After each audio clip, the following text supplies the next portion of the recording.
রাধে রাধে। আজ আমরা শুনব ভগবান শ্রীকৃষ্ণের এক গভীর ভাবপূর্ণ লীলা, যা আমাদের শেখায় নিঃশব্দ প্রার্থনাও ভগবানের কানে পৌঁছে যায়। চলুন মন শান্ত করে ডুবে যায় শ্রীকৃষ্ণের করুণাময় লীলায়।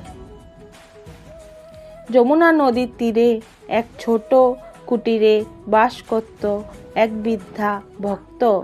তার না ছিল পরিবার, না ছিল কোনো সহায়, তার সঙ্গী ছিল শুধু শ্রীকৃষ্ণের নাম আর একটি পুরানো বাঁশি, যা সে প্রতিদিন সন্ধ্যায় যমুনার দিকে মুখ করে বাজাতো। বাঁশির সুর ছিল না খুব মধুর, তবুও তাতে ছিল অপার ভক্তি আর ভালোবাসা। সে বলতো, হে কানহা, আমার কণ্ঠ দুর্বল, কিন্তু হৃদয়টা তোমার। প্রতিদিন ভোরে সে যমুনার ঘাট পরিষ্কার করত, ফুল কুড়িয়ে নদীর জলে ভাসিয়ে দিত। কেউ তাকে দেখত না, কেউ প্রশংসা করত না।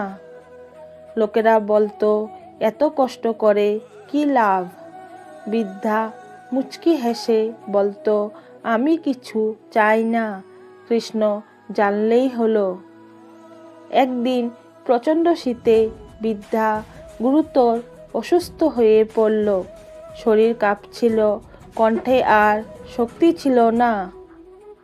কেউ সাহায্য করতে এলো না। সে চোখ বন্ধ করে ধীরে ধীরে বলল, হে শ্যাম সুন্দর, আজ যদি ডাকো আমি প্রস্তুত। গভীর রাতে বৃদ্ধা অনুভব করল কেউ যেন তার কপালে স্নিগ্ধ হাত রাখছে। চারপাশে ছড়িয়ে পড়ল বাঁশির মধুর সুর। সে চোখ খুলে দেখল নীলবর্ণ এক কিশোর তার পাশে বসে আছেন, চোখে অগাধ মমতা। তিনি মৃদু স্বরে বললেন, তুমি অনেকদিন ধরে আমার সেবা করছো, আজ আমি এসেছি তোমার সেবা করতে। পরদিন সকালে গ্রামের লোকেরা এসে দেখল বৃদ্ধা সম্পূর্ণ সুস্থ। তার কুটিরের পাশে খাবার আর ওষুধ রাখা। বৃদ্ধা চোখ ভেজা কণ্ঠে বলল, আমি কিছু দেখিনি, শুধু বিশ্বাস করেছি।